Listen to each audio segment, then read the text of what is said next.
नमस्कार मित्रांनो, संत सावतामाळी यांचा हा अभंग अतिशय क्रांतिकारी आणि भक्ती म्हणजे काय हे स्पष्ट करणारा आहे। भक्ती म्हटली की आपल्याला आठवतात मोठे सोहळे, माळा, गंध आणि उपदेश।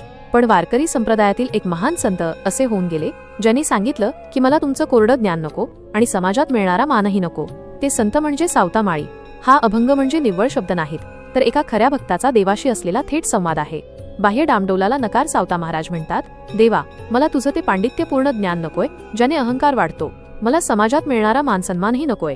अनेकदा लोक भक्तीचा उपयोग प्रसिद्धीसाठी किंवा स्वतःला ज्ञानी सिद्ध करण्यासाठी करतात। सावता महाराज म्हणतात की माझं मन या सगळ्याच्या पलीकडे आहे। माझं मन तुझ्या प्रेमात इतकं गुंतलंय की तिथे जगाच्या मोठेपणाला जागाच नाही, कर्मातच ईश्वर पाहणे। सावता महाराज हे स्वकर्मात देव शोधणारे संत होते। त्यांच्यासाठी विठ्ठलाची भक्ती म्हणजे मंदिर गाठणं नव्हतं, तर आपल्या शेतात प्रामाणिकपणे काम करणं हीच भक्ती होती। ज्यावेळी माणूस आपलं काम पूर्ण निष्ठेने करतो तेव्हा त्याला वेगळ्या ज्ञानाची गरज उरत नाही। भक्तीमध्ये पांडित्यापेक्षा भोळेपणा आणि निरागसता जास्त महत्त्वाची आहे। मान आणि ज्ञान या दोन गोष्टी माणसाचा अहंकार वाढवू शकतात। सावता महाराज यापासून दूर राहण्याचा सल्ला देतात। भक्ती ही प्रदर्शनाची वस्तू नसून ती मनाची अवस्था आहे। समजा एखादा डॉक्टर रुग्णाची सेवा मनापासून करत असेल तर तीच त्याची खरी भक्ती आहे।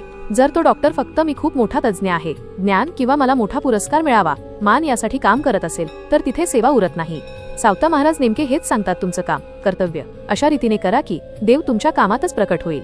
तर मित्रांनो, संत सावतामाळी यांचा हा अभंग आपल्याला शिकवतो की देवाला शोधायला कुठेही जाण्याची गरज नाही। जर तुमचं मन स्वच्छ असेल आणि तुम्ही तुमच्या कर्माशी प्रामाणिक असाल तर विठ्ठल तुमच्या हृदयातच आहे। तुम्हाला हा भावार्थ कसा वाटला कमेंट्स मध्ये नक्की सांगा आणि अशाच आध्यात्मिक माहितीसाठी चॅनलला सबस्क्राईब करा। जय हरी विठ्ठल।